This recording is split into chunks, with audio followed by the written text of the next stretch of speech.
Hey, team players, welcome to another edition of Local Football Flavor. In this betting episode, we're going to be breaking down the success of the 3-1 week from last week, but also why there's going to be success moving forward. There are 5 games this week that the spread is at least 3.5 points away from where it should be. And we're going to discuss that as we go through the power rankings based upon where these teams will be at the end of the season, given their final record. And we're going to very quickly bring in my co-host here, Bob, because I'm excited to this, and I want to dive right into the first one, staying in last place, based upon all of the market analysis. The Arizona Cardinals weren't good then, lost a game that they potentially could have won, and still are bad now. Not really much to add to that. Yeah, it looked like for a little bit that they had this game in their pocket just a little bit, but it showed that there is no star power, there is no consistency, there is zero things to like about the Arizona Cardinals right now. That's true, and unfortunately, not really much a need to stay here. And again, these rankings are based upon the market analysis that the gambling community gives us based upon their own spreads moving forward. So in any market, there's inefficiencies, and that's how we find the individual game efficiencies. But when you go through the whole season and you look at how bad the Texans were, how many injuries the Ravens sustained, and to still lose that game by more than 10, which was our only loss last week, by the way, in terms of our betting, was we were on the Texans plus 10, didn't pan out. This is a bad football team, and I don't really think there's a reason much to have hope for the Houston Texans. Much like the Arizona Cardinals, when you look at this team, there was I guess you could say, a slight win for their defense being their head coach with DeMeco Ryans, with their defense not getting just completely slammed by Lamar Jackson. Lamar Jackson didn't really do anything, wasn't really asked to do much. Threw it to Zay Flowers a lot. And, J.K. Dobbins got hurt in this game. And like you said, injuries played a role in this game. But it was a game that the door was open, at least very, very slightly, for Houston to do something. And again, they showed us nothing. So I think, relatively speaking, there is a defensive strength to this team, just in the grit and just like trying to do things, not necessarily in skill. But the fact that when you look at Houston, they're neck and neck basically with the Cardinals. But the only thing that sets Houston, I think, for me, higher than the Cardinals, and probably for you too, is that their division is worse. And so they may get a win or two. Maybe. That is possible. And the next team here coming off the list, the Colts are a team that should have won that game or could have won that game had they not played the rookie. I firmly believe that Minshew would have won that game for them against Jacksonville. But this is a team that's saying, essentially, unlike the Cardinals, we think we have our guy. We're going to just let him grow through and see if anything comes to pass. I am not a Richardson believer for winning the game on Sundays. I think there's going to be a lot of games that you're going to be like, he just made it made it harder for us to win. And I believe that's going to be the story of Richardson for this season. And potentially for a long time. He's just not that accurate. So the Colts are very concerning to me. I think despite the soft schedule, I don't have the Colts this low. In my own personal thoughts, averages out to about this point.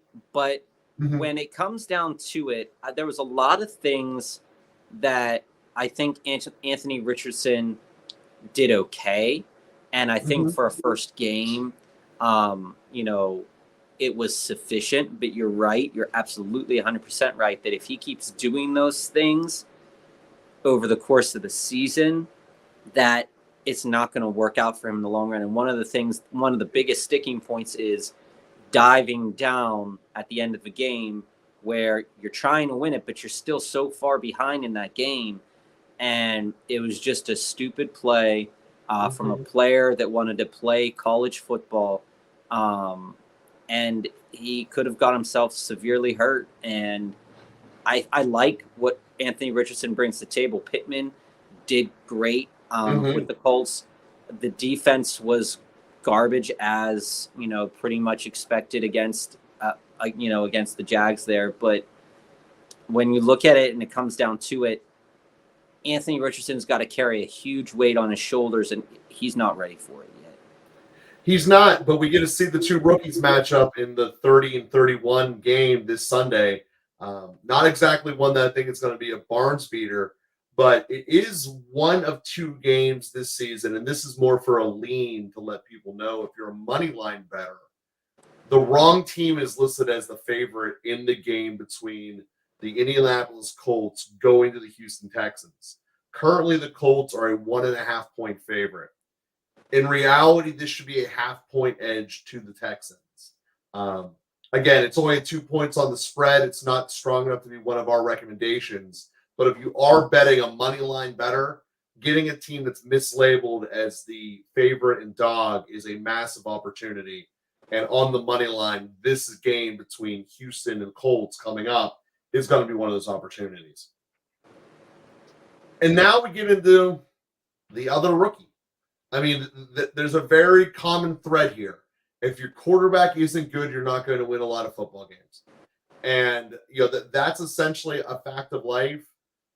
Of the rosters top to bottom, they might be better if they had, again, played a reasonable middle-of-the-road backup quarterback style. But they're at a spot where they want to invest in the future. Sometimes the future starts with a very ugly start. And, again, the three rookies do not look promising moving forward. Rookie quarterbacks, they're not all going to come out of the gate really good. And we've seen a lot throughout the history of the NFL where there's been a lot of stinkers from the first round. Brady Quinn immediately comes to mind. And it's something that when you think about the Carolina Panthers, they've struggled with for a very, very, very long time.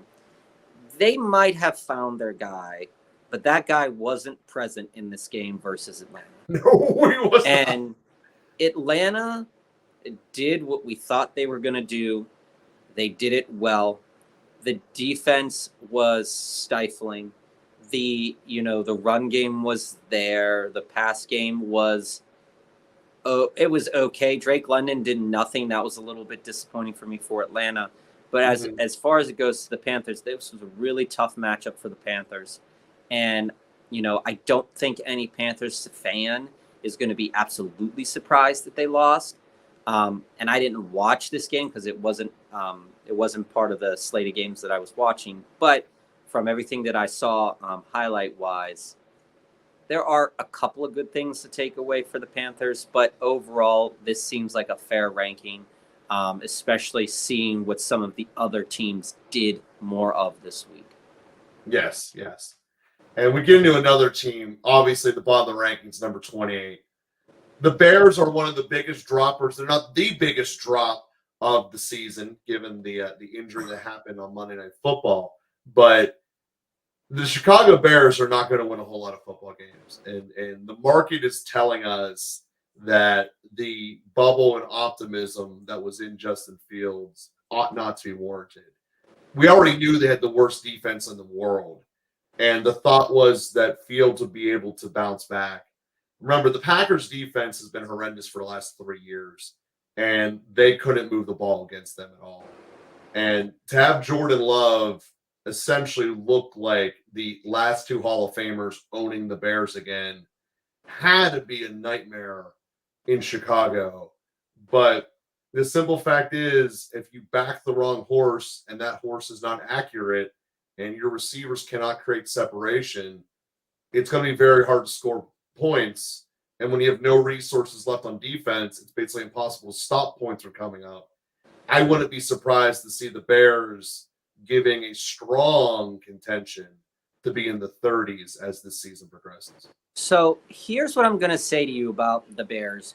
I was watching this game early on, and I thought that Fields was playing. I mean, obviously because it was Jordan's Love's first like official game of the season and you know of his kind of career. At one point in time, Fields was 7 for 7, I believe, but he didn't have a lot of yards. His efficiency at the end of that game was, I think, at like 78. Love's was at 73. But the thing about the difficulty of the throw made it irrelevant, though.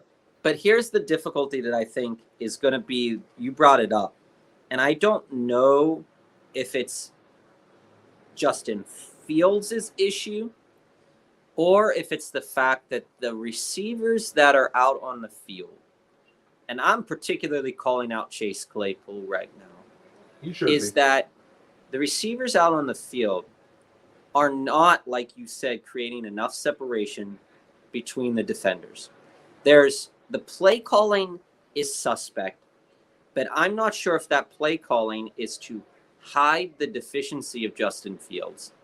Yes, it is. Or if it's to hide the deficiency of the skill position players in addition to Justin Fields. Because Chase Claypool has played like garbage. Darnell Mooney, at certain points in time during that game, to see Jordan Love progress through the game and to see Justin Fields fall apart through the game told the whole story of that game. Is that in that first half, it looked like the Bears were like, okay, here we go. We're moving the ball a little bit.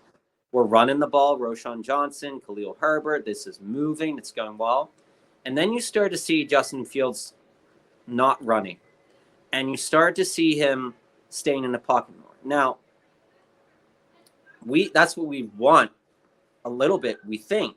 But as the announcers in that game said, you have to be really careful. When somebody does something so well and you take that away from him, you've just removed that dynamic element that you had, and it's gone. And now you've become a team. Granted, they scored 20 points. Okay, that's great for the Chicago Bears. But how many more drives could have been sustained had Fields said, I'm not going to just get it in my head that I have to stay in the pocket now. I'm going to still run it. So he's in a catch-22, and he's always going to be in a catch-22 because of his skills. He's not the greatest passer, so he's going to run, and we know that from him. I just like to see more balance. I don't disagree with this ranking, but I think they will go up as the year goes on. I hope. Well, they won't. And I'm going to put this on the second point. For those who are betting the bets on first coach to be fired, Eberflus is a very sexy payout and probably the odds-on favorite when you look at the political dynamics involved rather than just the win-loss totals. Mm-hmm. But going to another guy who's on the hot seat, at least as a GM, the Patriots moving up essentially just because the three teams below them are falling so hard. And they won. The Patriots did not win. They lost to Philly. I'm saying they won in spirit. The way Mac Jones played that game, okay? My money doesn't come in spirit. Okay. It comes in X's and O's. I'm simply saying, with the New England Patriots, most of the world, most of the United States has been writing off Mac Jones for at least the better half of a year and a half now. Sure. And in this game, for some reason, somehow, New England was in it. And they were in it. And this is a testament to their defense playing really well. Also testament to the weather. And testament to the weather. But still, Mac Jones showing up. That was something I wasn't expecting from week one. And that's what we got. And I was pleasantly surprised by that. That's showing up with the expectations of what you had for Mac Jones. That wasn't showing up in terms of, I need to make this guy my fantasy starter because he's playing. I never said that. I'm saying just logistically, it was nice to see that he was still there. And it was nice to see that he could throw for some touchdowns. And it was just nice to see that every drive wasn't just, ending because he couldn't get the ball. I mean, Stevenson was under the weather, so he wasn't really moving the ball. So it was under and up to Mac Jones. and he rose to the task against a very good Philadelphia team, a Mhm. team that, for all intents and purposes, I mean, I know New England was, what was it, 3.5 spread on this Mhm. game. So they were giving some love to the Patriots in this game opener, but um, you know, Philadelphia in the long run is just a better team, and the better team is always They tend going to win. to find a That way is to win. that. And sticking with quarterbacks that are still in there, one of the most surprising upsets of week one is Tampa Bay getting the 7 point, or correction, the 6 point upset over the Vikings there. Um, Baker Baker made plays.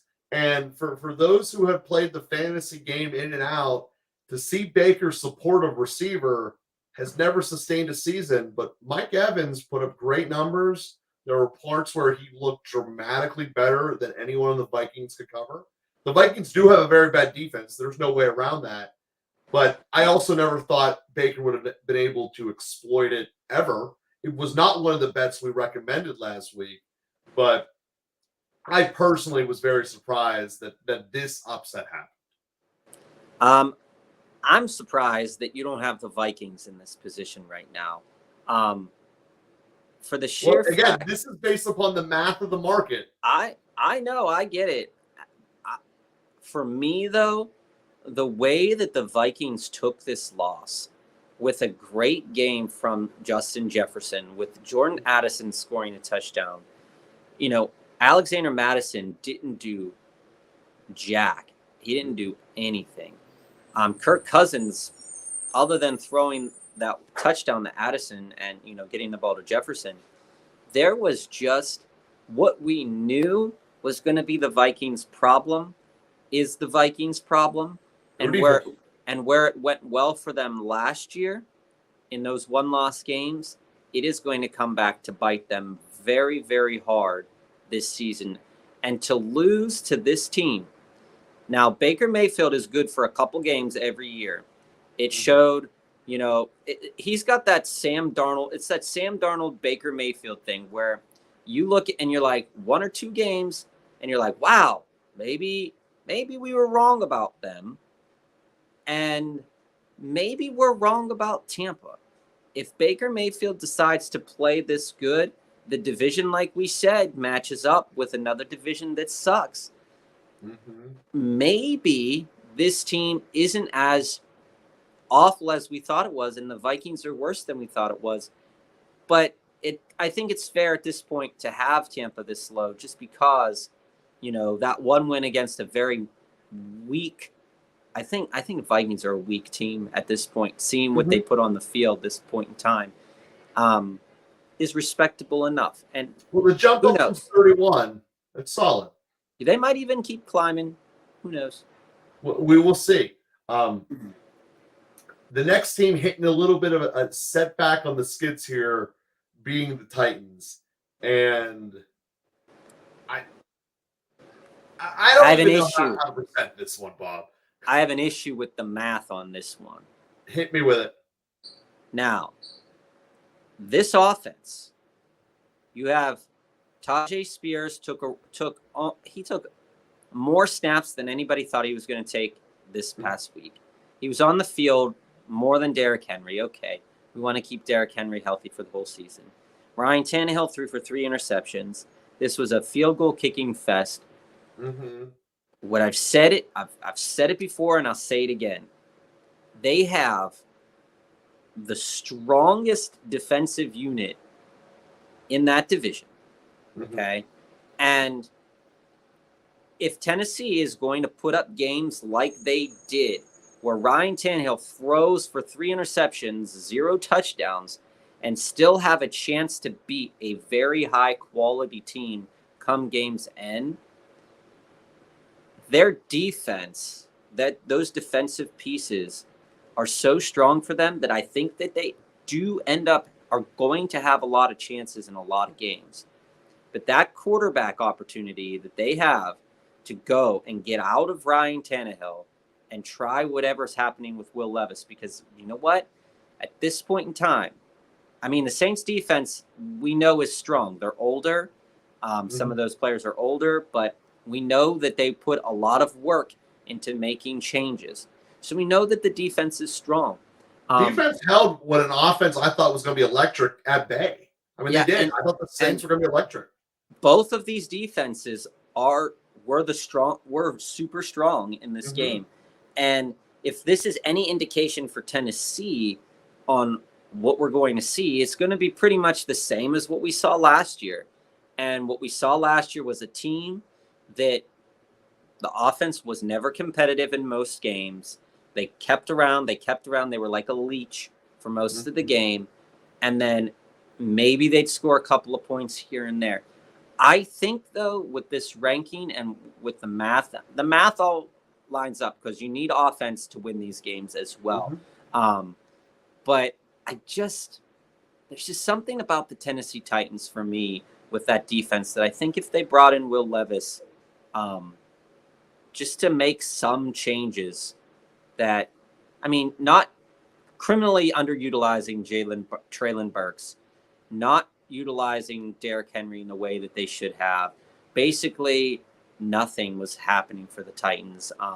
If they want this ranking to go up, they've got to put in Will Levis. There's no doubt about it in my mind. And that's a solid thing. But let's get to the biggest dropper of the season, of the thing. And quite frankly, the ripple effect across all the markets, the rupture that changed the NFL, the ACL, Rodgers cost is worth 4.5 points a game for the Jets. And taking that off, moving forward, is just a massive decline in the amount of wins that this team can get. I mean, this team was an under 500 team with essentially the exact same defense and roster they're putting out now. And you can make an argument that their receiving core has taken a step back by putting Cobb on it. And most of the changes when we're looking at the long-term future markets directly imply games with the Jets because of that 4.5 points that Rodgers brings to the table not being there. And one of the big things with week 2 gambling historically, and this week will be no exception, is overreaction week 2. Because gambling is one with analytics and logic, but people often bet with their emotions. And this is going to get us to the first game out of the 5 that the spread is off by more than a field goal and a half. The New York Jets are going to Dallas. And every single person's gut feeling, based upon what the Cowboys did on Sunday Night Football, is that this is going to be an absolute massacre. And the spread at 8.5 certainly implies that probability. The bottom line is, even without Rodgers, the Cowboys should only be giving 4.5. And there's a 4-point edge that if you take the Jets and the points that you can get today, right now on Tuesday, that you shouldn't be able to get later in the week. And yes, your bets you make on Tuesday will pay you the same amount as if you put them down on Sunday. And the bottom line is the game of the Jets plus 8.5 is the second biggest value bet you could put down right now, knowing that Aaron Rodgers is not going to be their starting quarterback. All right, Stone Cold. You're laying the optics on me. I understand the optics.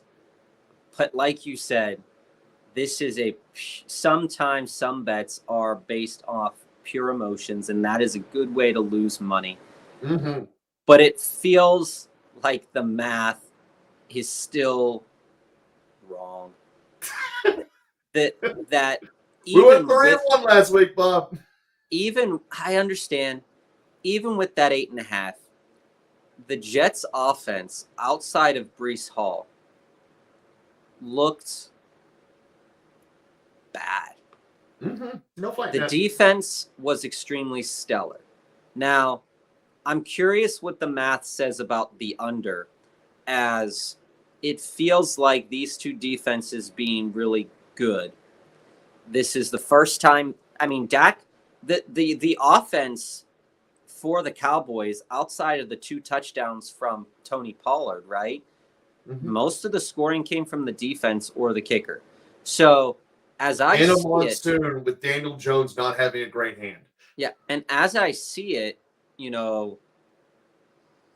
This is a game where it could be something for. I mean, Dak could make a mistake and errors as well. So I see where that taking the Jets worth the 8.5 points is looking like, and that this number should be closer to 4.5. If it was 4.5, I'd definitely be on Dallas. Well, 4.5 to pick them. 100% there. But I'm really scared for the over in this game, just because I think these defenses out of the whole league we saw are extremely strong. Picking off Josh Allen, which not necessarily the hardest thing to do. There's a lot. Three interceptions in the game the other day against Daniel Jones, boatload of interceptions. Fun fact: Daniel Jones actually had in a reverse league, quarterback league, where you pick the worst quarterback, 84 points. As the worst quarterback last week. So I'm just really, that game is really interesting to me because I do think Dallas will take them to the shed because their offense is actually better. But again, the Jets. One of the reasons why the Jets were one of my top picks this year is that defense being paired with an offense. But what we saw is, even though Aaron Rodgers was on that team, that was still that offensive coordinator's playbook. We saw it, and Aaron Rodgers still complaining. Even though he's hurt, still complaining, going, they had cut blocks. I didn't want cut blocks. I wasn't ready for this, whatever, blah, blah. So something wicked is in Detroit, or is in New York. I'm used to saying Detroit. Something wicked is in New York, and there's going to be quite some problems there for the long term. But I'm willing to accept that 8.5 points in that game against Dallas. I'm curious how that will work out. Yeah, well, we can get into the Rodgers forever, but we need to move on so we don't stay here because we still do have 4 more great value bets to look at moving forward. The LA Rams jumping up the boards, getting, quite frankly, a shocking win over the division Seattle Seahawks. I loved it. I mean, for not having Kupp, to be competitive, to show the depth of this team, both at running back and receiver, with points being put up from unknown guys, is a great sign of optimism for the Rams faithful. One of the things we talked about when we looked at LA going into the season was all of these no names. This defense, this offense is filled with players that have something to prove. Now, whereas the Cardinals have a lot to prove as well, and some no names, but they're not very good, and their coaching staff isn't very good. Society and the NFL community believes in Sean McVay, believes in Sean McVay's coaching points, believes in Sean McVay's coaching staff. When you have belief in your coaching staff, when you have belief in a strong quarterback like Matt Stafford's presence is, and you still have Aaron Donald, who scared the shit out of Geno Smith. Geno didn't look good in that game. This is something to look at because I had the Rams not doing good, but if they can use Tutu Atwell, Puka Nacua, and all of Williams gets stealing touchdowns in fantasy leagues. I was not a fan of that. There is something a little bit cool here about the LA Rams. In they're not. I don't think they're going to make the playoffs. I don't think, but they can make and rattle some cages for a little bit if Stafford can keep building this rapport with those wide receivers that just came out of the woodwork in this game. But I'm also not going to oversell this game. I'm definitely not going to oversell this game. And it seems, and this ranking of 22 seems fair with that win, just because they've still got to prove it against a couple more teams, even though they beat the Seattle Seahawks, who I really liked.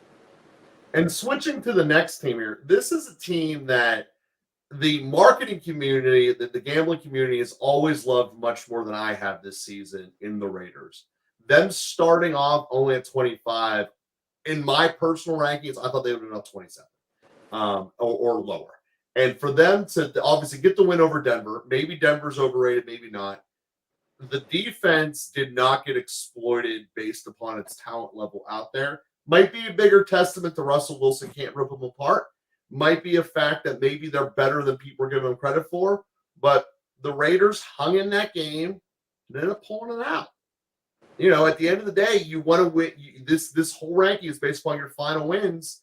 You win games, you're projected to lose. That's how you go up the rankings, and give credit to the Raiders for doing it. So what was interesting to me about this game and looking at the stats afterwards, obviously Jakobi Meyers got hurt towards the end of that game. He had a lights-out performance throughout the game. They won this game, and Davante Adams, I believe, had about 60 yards, maybe 70 yards in this game. So as a fantasy person, I didn't like that because I owned Adams.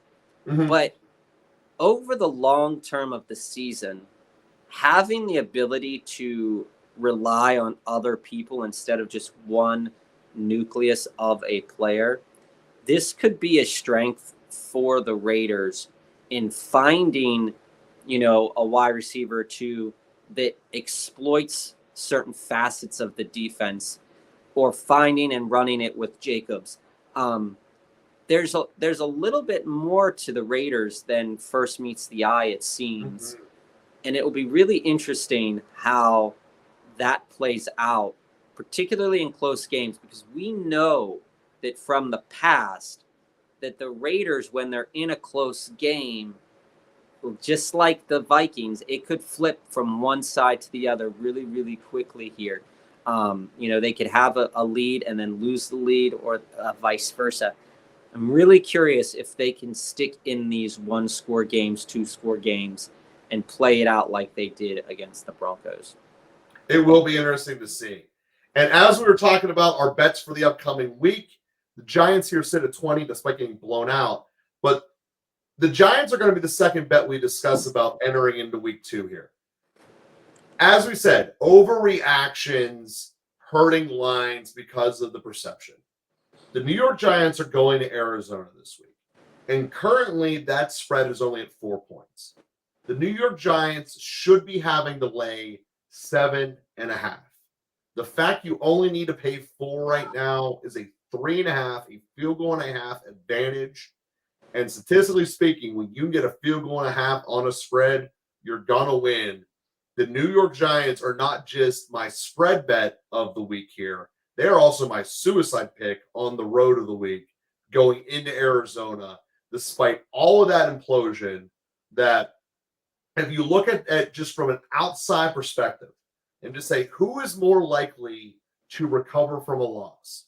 The former coach of the year who got the team through chaos last year, or the guy who's trying to get the first pick in the draft? Who is more likely to recover from a loss? Yeah. Those numbers. That should easily. It's supposed to be a 7-point game. Why is this only at 4? Let me tell you this, though.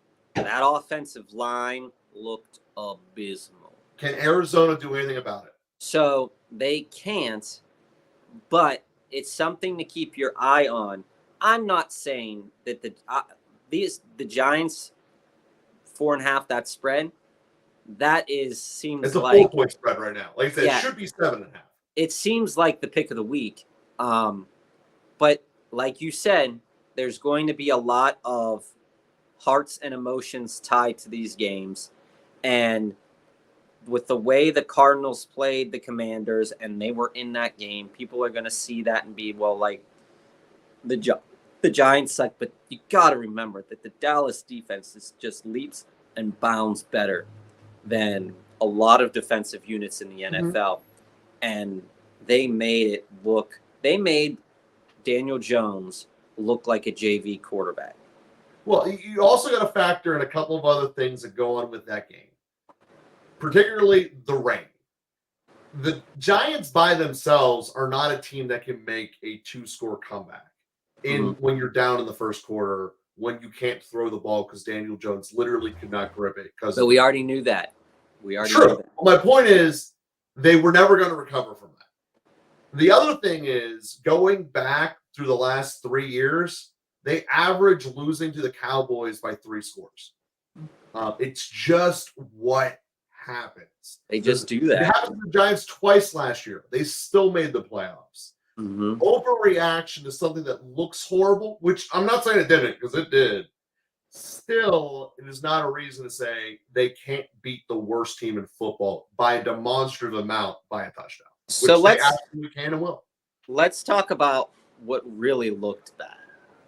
Oh, that's The second half of this game, how many yards did they produce again? Like 4. Felt like it was under 20. Now, Yeah. what we've always said, at least what you have said about Tyler Lockett came true. Tyler Lockett is scared to go in the middle. He got a concussion, or he's in protocol. You know, he is a weapon. He's a weapon, but this is a thing that we know. DK Metcalf, I don't know where he went to in the second half of this game. He went into the fear corner with his quarterback. But the way that the Rams schemed and played in the second half of that game, you got the blueprint for what to do against Geno Smith. And which was really written last year. And I liked Seattle going into the season. I thought that, they had a good chance to win this division, but now, after the way that game shook down, there's going to be a lot of a call to God for the Seattle Seahawks at practice this week to make sure that doesn't happen again, because that was awful. And we look at this week, Seattle's going to Detroit. It's only a 2-point spread, so it's not going to be one we recommend. But that is a game that when we look at and say, I would not be surprised at that upset. Let me just put it that way. Like I said, it's currently projected to be a 3.5-point spread. That's what it should be right now. It's at 5.5. But if I was give me one upset this week, who's going to be? Seattle's going to be my selection for that. Really just based upon everything you just said, the emotional factor. I think Detroit's a great team. It was a fantastic win.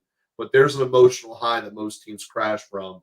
And Seattle's going to be incredibly desperate. And Detroit's playing with house money. That's the plot line you normally get to an underdog upset. And it's just personally my take. Again, that's not one of our official spread bets because the line is within 2 points. But if I'm looking at as far as a lean for an upset on the money line, that's where I'm going. So, Joe, speaking of things that are inevitable every year, we know that fall comes around. We know that there's snow. We know that people are scared of tunnels to drive through their cars.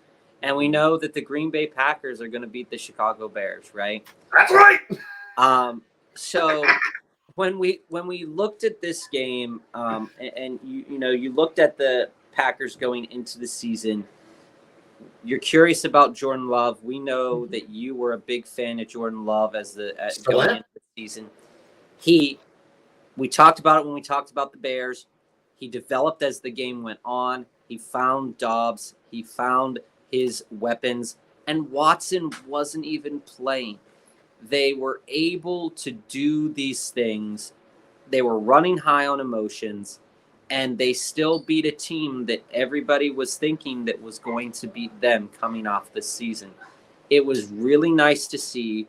And that's coming, from a person who has, as they said, we've only watched Aaron Rodgers and Brett Favre on this team since 1992, essentially. And so to see a guy come in and the game was just the game, right? There was no other withstanding history kind of with the game. And to see him play and to see this team come together and to see them show a little bit of pizzazz. Granted, Aaron Jones got hurt. Which could be a big long-term problem for him. Yeah, that will be a problem. But for right now, I think the Packers have to be happy with the way that their whole team looked on Sunday. Absolutely. There's just no way around that. It was a great win for it, with it all being said and done.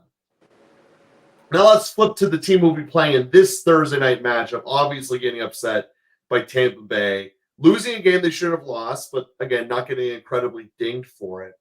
This is a game that, again, I have as a lean. I have as a 3-point off of what the spread should be. Currently, Philadelphia is giving 7 points. They should only be giving 4. So in this situation, I would be saying take Minnesota in the points. Again, it's a lean because it's only a 3-point spread, not the official wager. But this is what you get here on Tuesday. A lot of games that have spreads larger than they should be. And as we get to Thursday, we're going to see that one creep back in towards 4. The Vikings here are not as bad as people think they are. Obviously, it's rough losing on the road. They had no running game. They seem to be okay with that. And, you give me J. Jeff getting 150 yards week in, week out, it's normally going to work out pretty good. The Vikings do have the big problem that if they don't get a turnover on defense, they're not going to be great. But if you have an offense that's playing high-flying, fast scoring, you tend to get more turnovers with the same defense on an apples-to-apples comparison. So I'm not running away burying the Vikings. I think that this is exactly where they should be, a middle-of-the-road, wait-and-see type situation, where it wouldn't surprise me if they bounce between 12 and 18 the entire season. Yeah, this one's not for me. It really isn't. That defense is going to come back to bite them. And yes, they've got J. Jeff. Yes, that is a big thing to have. But if they can't put the ball in the end zone consistently, if they can't cause turnovers, I think they're going to actually fall down these rankings. I know it's not what the math says right now, but I see a precipitous fall. Well, the market does adjust game in, game out. And speaking of a team that just didn't, Denver, despite losing, the market has gotten more happy about, which is something that I find perplexing when that happens, but the math is the math. So when you look at this and say, Russell Wilson did not look horrible is your biggest upside takeaway, that's not a great sign, but it's life in Denver. Well, I would more say he threw 2 touchdowns. Mm-hmm. Without Jerry Jeudy on the field, where you split the carries between Perine and Williams. And there was a lot of pressure on Russell Wilson to perform, right? Mm-hmm. And I think in this game, he didn't go ass out with it, right? But it's a game with a new Hall of Fame coach, with getting everybody back on the same page, back into a mentality to win 1-score games, to try your best, not give up. Hero Russ wasn't as fully present in That this part game. is true. That was really, really nice to see that. So while they lost this game, and you said the market is adjusting them a little bit higher, I feel like they're a team that I could get behind just a little bit more if we see just a little bit more when Jeudy comes back. There's definitely, I think a lot of their games are going to be pretty close. Well, it's a defense that's very good, and that's highly possible. I do think that we are, from a fantasy note, going to see Perine take over there. It's something that you and I have disagreed about this whole season. But now let's jump to what I believe to be, even though the score didn't reflect it, the most one-sided victory of the year. In this case, the losing team of that being the Pittsburgh Steelers. That game was brutal. From a schematical standpoint, literally the Steelers did every single thing that the Niners wanted them to do. I also host another channel called Pittsburgh Steelers Syndicate, where literally every single thing that the San Francisco 49ers wanted you to do schematically, the Steelers did. They played soft coverage on defense. On offense, they tried running a lateral-based short offense, just like they did last year. And all of the optimism that the Steelers had in the offseason, they went away from during their first game under the lights that mattered. And they look like a shell of themselves from last year. The only optimism side is from a physical standpoint, looking at Kenny Pickett. He did not look the same as he does normally as someone who lives in Pittsburgh. He looked as though he had something in his system. My estimation is it was medicine to make him unsick, as there's definitely something going through the city right now. And I think that's the whole reason Kenny was off. But at the end of the day, if Kenny Pickett remains to be as inaccurate as he was that game, the Steelers are going to be riding that little red number of falling down this list for the long foreseeable future. Their next 4 games are not. It's very likely that happens, with the only shining gem being TJ Watt, as it always is. They lost, they lose Hayward, and they lost Deontay Johnson. So a lot of the onus now not on defense, you're in trouble. A lot of the onus is going to fall on Pickens, Allen Robinson, and they're probably going to make some weird plays for Gunnar Olszewski for whatever reason they decide to do that. I think this rank is going to keep falling, and if you're a bettor, staying away from Steeler games is probably a good decision for you. That's the right answer. Moving on to one of our other games where there is an advantage of a field goal or half or more right now on the spread compared to what it should be, is going to be the Atlanta Falcons game. Atlanta is hosting the Green Bay Packers. As it sits right now, Atlanta is a 1-point underdog. They should be a 2.5-point favorite. And when we look at that, this is a team that was able to control the ball in the way that Chicago never will be able to do against Green Bay. And it was a very impressive Atlanta-style win.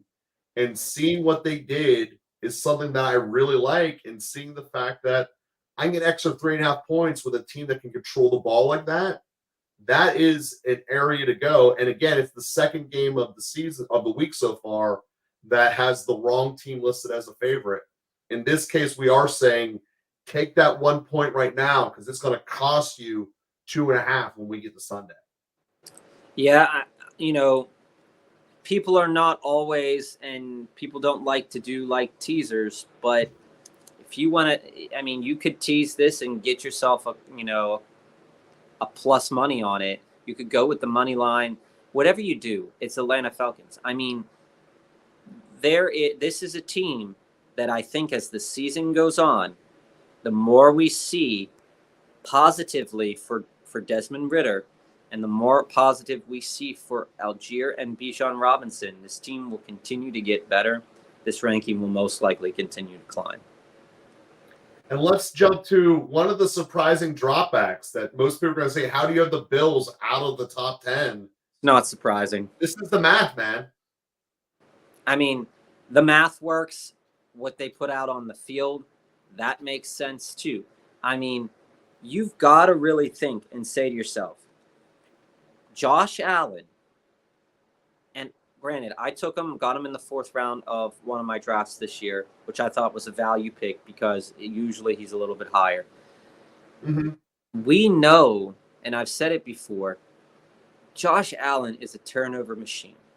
Josh Allen there's something about the play style that he plays that you like, but it will win you games and it has the potential to lose games. However, the Buffalo Bills have been such a strength in that division and over the course of a lot of other teams in the AFC that we don't get opportunities like this to see a really, really bad game from Josh Allen. And just like I'm not going to overreact to how well the Rams played, I'm not going to overreact to Allen, but I'm also not going to underreact. These turnovers are a big, big issue for a team that is usually highly favored in almost all of its matchups. And I'm glad you brought that up. That's a problem when you have a turnover-ridden quarterback who also can make a lot of plays, but you're also favored. I don't want the guy that's going to turn it over a lot if I'm laying points every single game. And you nailed the thing on that. This is the largest difference of what the spread is right now compared to what it should be. Right now, the Buffalo Bills are an 8.5-point favorite against the Raiders on Sunday. This spread should be at 3. This is a 5.5-point difference. Massive across all boards. And when we watch everything you just said, Bob, The Raiders were not a turnover machine that we expected them to be. The Bills were. Yes, the game's in Buffalo, but at the end of the day, this is mostly the emotion of the public loving the Buffalo Bills, which is fostering that spread up so high. And it's astronomically wrong.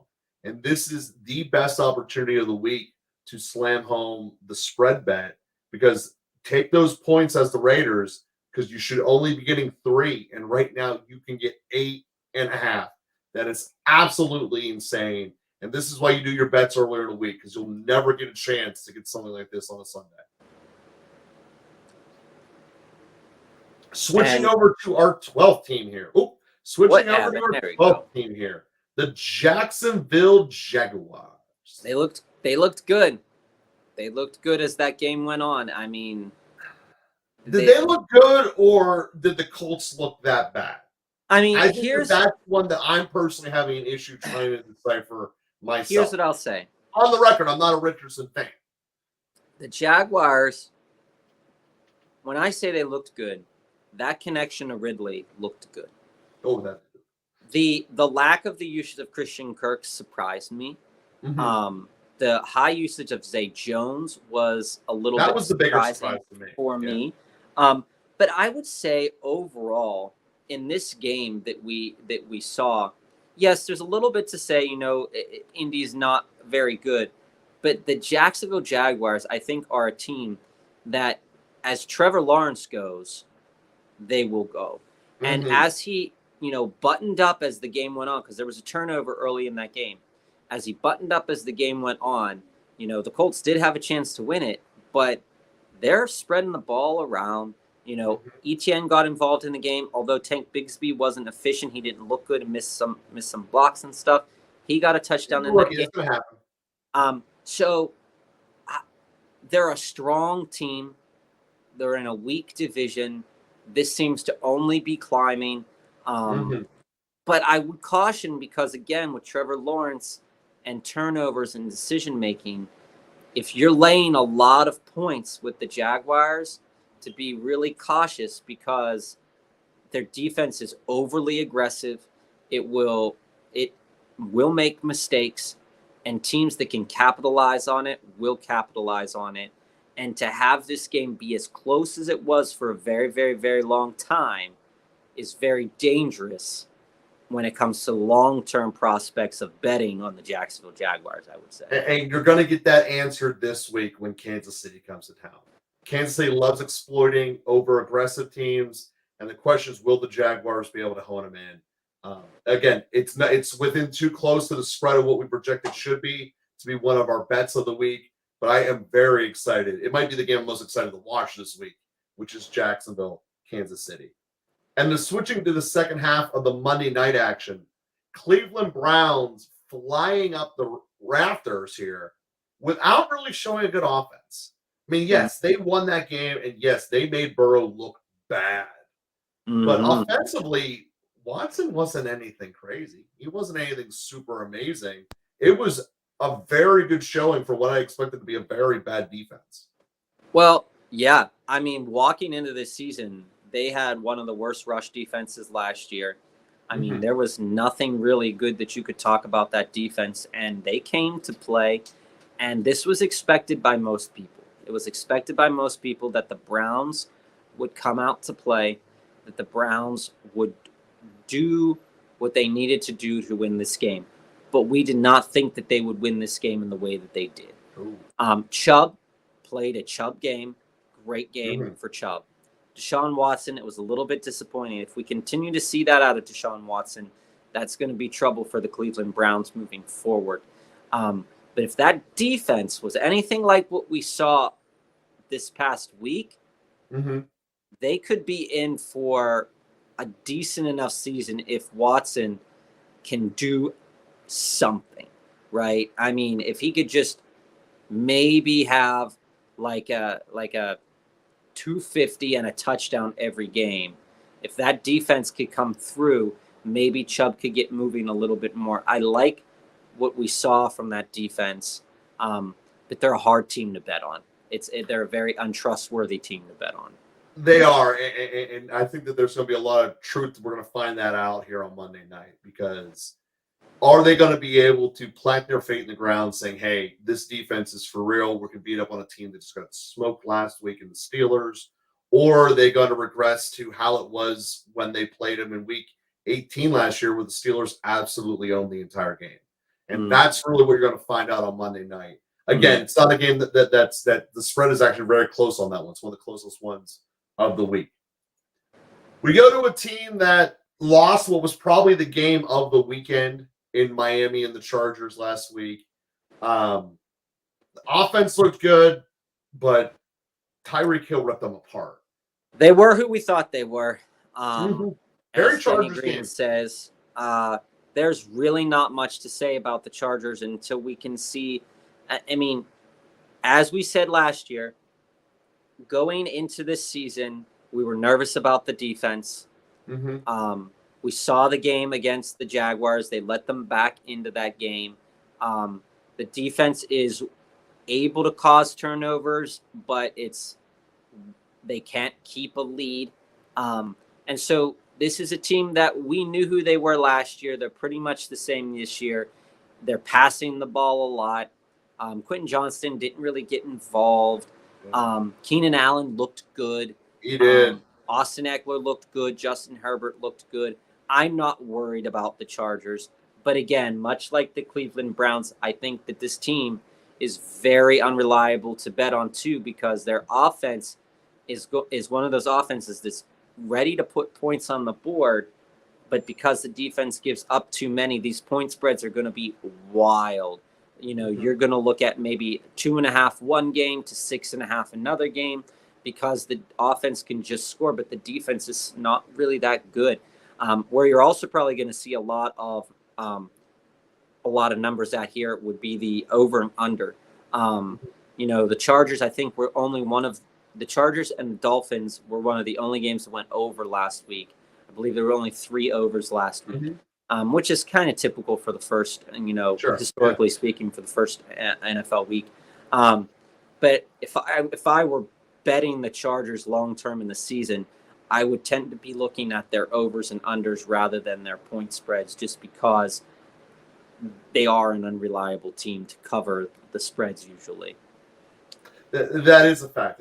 They do bounce around a lot. And the spread that we have for this week is when they're playing Tennessee, only being a half point off of what it is right now. So they are one of the harder teams to project in that fashion.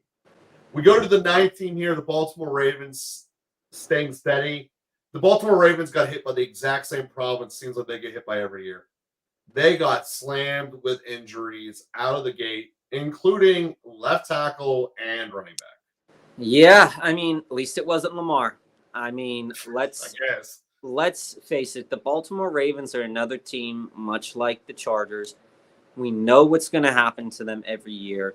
There's something in the water in Baltimore, other than crabs. That you've got a problem, and it's what we talked a while ago. If anybody wants to go back and watch when we talked to our New York Giants guest. There's just something about locker room mentality. There's something about conditioning and strength that when you can't get it out of your play. I mean, the fact that they are going to look in-house again at Gus Edwards and Justice Hill, when you saw what they did last year, and it was they have to sign Leonard Fournette, right? Like, they have to. Nothing.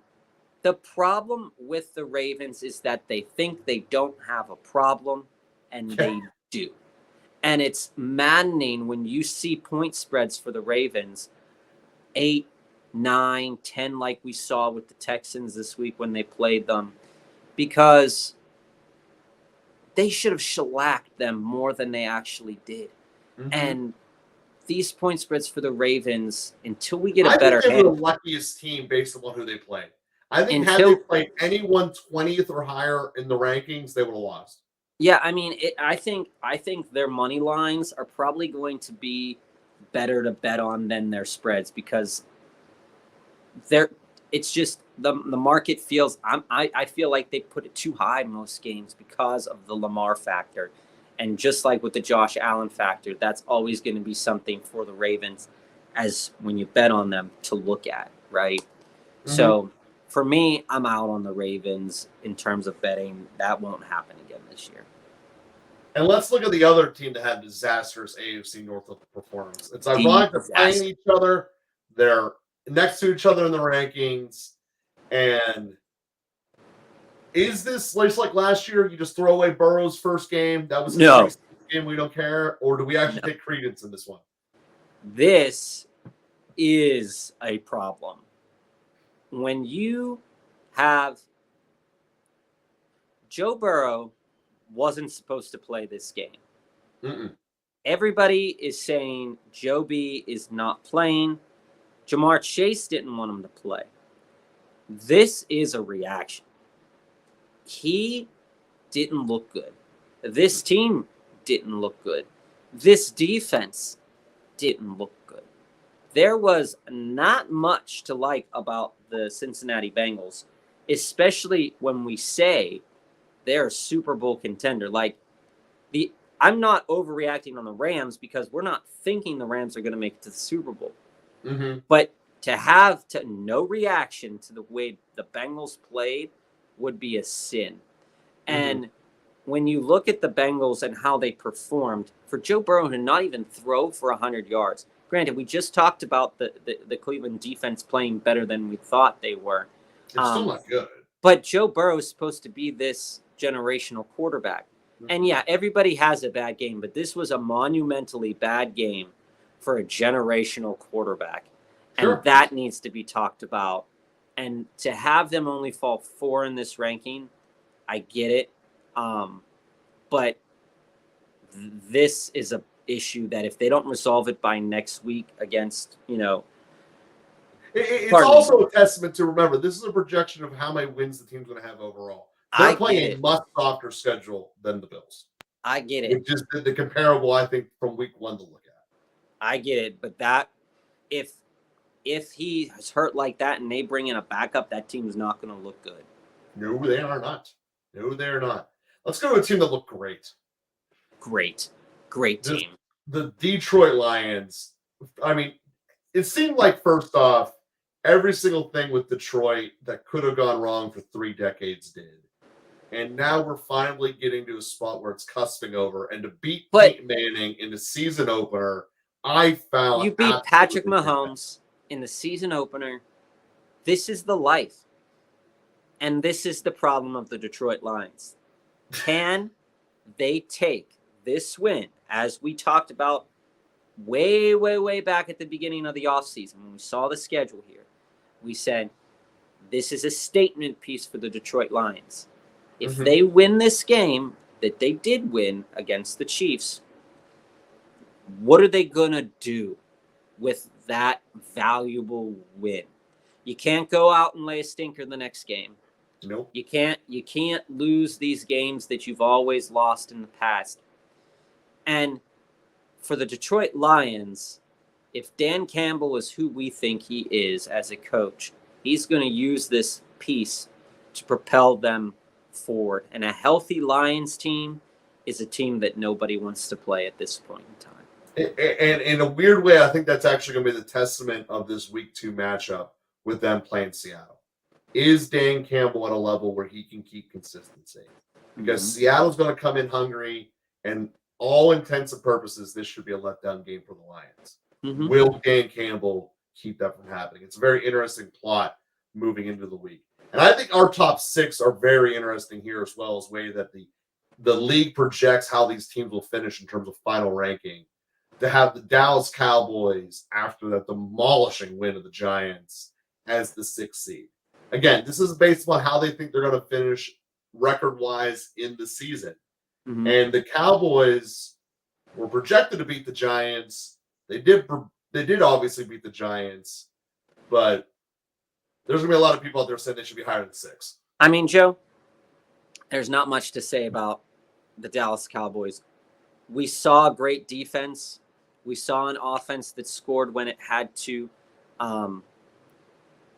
They're a team that, again, historically speaking, it's a hard to trust team with Dak.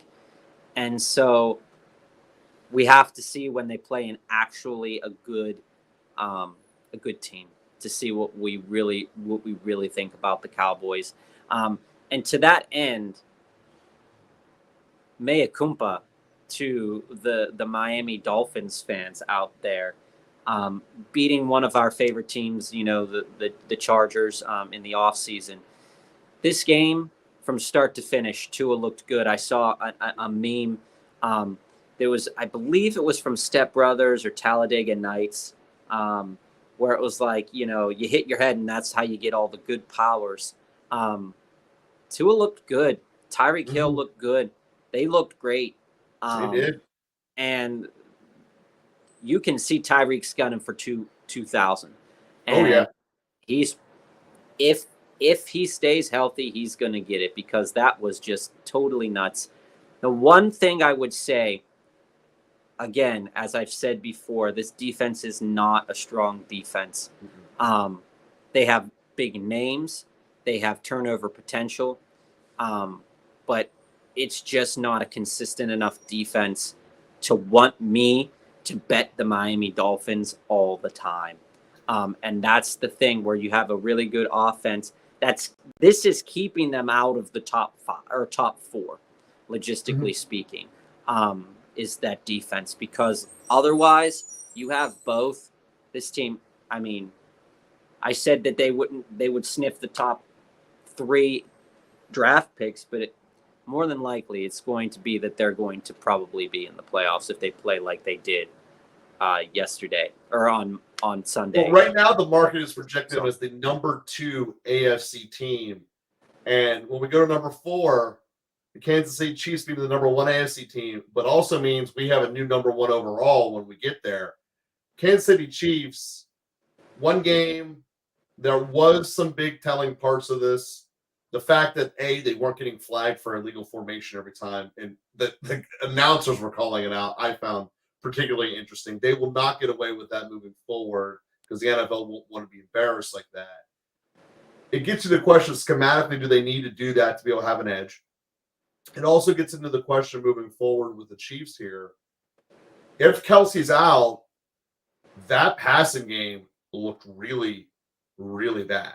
Well, even with Patrick Mahomes in charge of it. It's not that the passing game looked bad, but the receivers looked out of However you cut it. Kadarius Toney isn't him. Sky Moore might not be him. He might be, though. And the jury's out on Moore. Rishi Rice looked good. But Travis Kelce, we know, is the Kansas City Chiefs. Yes. Patrick Mahomes, as much as everybody, as we all know that he is a great quarterback. I'm not taking away anything from that. But that is, although it is Patrick Mahomes' team, it is Travis Kelce's team. That team, more than any other team, goes by a player outside of their quarterback. Just because the what he offers in blocking, what he offers in stability, what he offers in receiving is leaps and bounds better than that whole offensive line, than any of their skill position players. And for Jawaan Taylor, people were saying, is he tipping plays? When he was a Jag, he was also doing the same thing. So this is a him problem. And it now has become a Chiefs problem. And let's see if Andy Reid can both sides were doing it. So it wasn't just let's see if Andy Reid can rectify that. And, I have faith in the Chiefs to, but having faith in the Chiefs without Travis Kelce to cover spreads more than 4.5, 6.5, that's a tough sell. It is. And let's go to what's probably the most surprising team of all the rankings here. The New Orleans Saints have the 3rd most wins in the NFL this year. It wasn't exactly the biggest victory over the Titans there, but again, the defense looked very strong. The offense at times looked like they were half an inch away from serious explosion with a couple of deep passes to Shaheed and Olave that just didn't work out. This team looks like they are on the precipice of being incredibly good with a very soft schedule in front of them. Yeah, like we said, the strongest defense that they're probably going to face this year is the Titans. And you're probably not going to see a stronger defense until the playoffs. And so games against the Cowboys, game against the Giants, these games are not going to be hard for this offense, and it's up to the decision-making of Derek Carr. It's up to, when Kamara comes back, because, again, the run game was stifled by the I can't be done talking about the Titans defense any more than I could possibly talk them up. I think they're one of the best units in the NFL, personally. And it's just a shame that they're stuck with such a bad offense. But the Saints, for their, vindication here, they look good. They look like they're going to cover spreads in their game. They look like they're going to be favored in a lot of games. They look like they can compete and do that because of the strong defense and the strong offense. These top three teams that you're about to list and that we have just gotten into have the strongest defenses with the strongest offenses, and that leads to the most wins usually. It does, and it's basically a debate between this team and the Niners, but the Eagles take it as the currently projected the second most wins in the NFL, and therefore not the bye. But again, with the Eagles, when we looked at that game against New England, watching it, I was getting the vibe that it was raining. Why put our players in harm's way? We'll just let our defense sit this thing out. Don't worry about Hurts moving forward. That was my takeaway watching the game, that if they needed to press, they were certainly capable, but let's just get out of here with a win. Yeah. Was ultimately how it felt. And how can you fault an NFL team for taking that option? Yeah, honestly, despite the closeness of the game, there's no worries about the Eagles for me at all. Mm-hmm. And I know that most analysis will say, oh, yeah, Jalen Hurts could have. They'll agree that there was nothing really to worry about in this game. Mac Jones balled out and they still lost. This is going to be a dangerous team moving forward. And however, it's not going to be as dangerous as this one. San Francisco, the most impressive win without a doubt. It might not have been mathematically the biggest, but it was the most impressive. When you stated, they're going to hit their overs across the season, what was their over and under? Was it like 10.5, something like that? This team, when I said earlier, I was like, I like Seattle. This team, Brock Purdy hasn't missed a step. Coming into this season, he made the Steelers defense, which was a unit that we like. It's a unit that we think has the potential to be pretty good. It made them look silly. It made Mike Tomlin look like a doofus. It made Matt Canada look even worse offensively than you've ever seen in your life. It looked like Kenny Pickett, who looked great in the preseason, just reverted back to what he was doing last year. This game opened a ton of eyes in the NFL because it proved, even though the Steelers are ranked so low right now, it proved that the Niners, and particularly Brock Purdy, is legit. And trading away Trey Lance and doing all this stuff, smoke and mirrors, baby. They were running smoke and mirrors this whole offseason to keep us away from the fact that Brock Purdy could be their guy for the future. Just the way he commanded this offense, the way that Christian McCaffrey ran, the way that Deebo Samuel, even though for fantasy purposes don't like him, he had a good game. And he did what he was supposed to do. Ayuk did more than he was supposed to do. And this defense clamped down.